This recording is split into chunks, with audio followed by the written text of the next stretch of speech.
Good afternoon. It is Friday, September 9th, 2022. This week, we mark and mourn with our overseas friends the passing of Queen Elizabeth, who's been a shining example of courage, statesmanship, dignity, and character for decades. We pray that God will raise up more leaders like Queen Elizabeth. We're continuing our look at the book of Galatians, in which the Apostle Paul jumps right to the point after the greeting. In Galatians chapter 1, I'm going to read verses 6 through 10. And today, I'm reading from the New American Standard Bible. It says, I am amazed that you are so quickly deserting him who called you by the grace of Christ for a different gospel, which is not really another, only there are some who are disturbing you and want to distort the gospel of Christ. But even if we, or an angel from heaven even, should preach to you a gospel contrary to what we have preached to you, he is to be accursed. As we've said before, so I say again now, if any man is preaching to you a gospel contrary to what you received, he is to be accursed. For am I now seeking the favor of men or of God? Or am I striving to please men?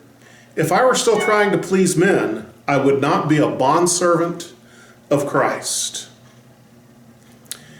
He describes that some of the people in the Galatian church are deserting Christ, the person of Christ himself. Not just believing something different, not thinking a little funny, not just being a little different, but they're actually deserting the person of Christ by believing and teaching and following a different gospel. Now he describes that that gospel was brought in by disturbers. I love that phrase. People that come in with nothing else on their minds but to cause a fuss and to be difficult and to make things difficult. Brought by disturbers. And he said it's not even really a different gospel as much as it is a distortion of the gospel. Because preaching a different gospel brings curses upon yourself. And Paul makes that so very clear that we are held accountable for the gospel that we preach. Lifeway Research did a survey recently and asked pastors all over the nation what the biggest idol in their churches was and what was the biggest problem that people had in their churches dealing with idols. And the overwhelming answer was that their own comfort has become the idol that they worship. That given a choice, that too many folks will choose to be comfortable rather than to be gospel. We need to seek God's favor, not the favor of men, not the pleasing of ourselves.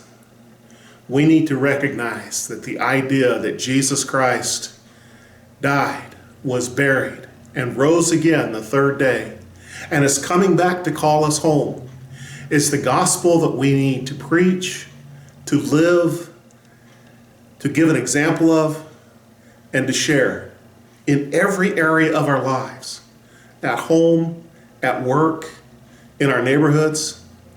And we need to share the gospel. And we need to live the gospel. Not live to please ourselves, not live to please others. So often today, we're so afraid to take a stand for Christ because folks will be upset. And you know what? That's true. A lot of folks will be upset every time you take a stand for Christ. But we need to decide what's more important, us being comfortable or God being pleased with us.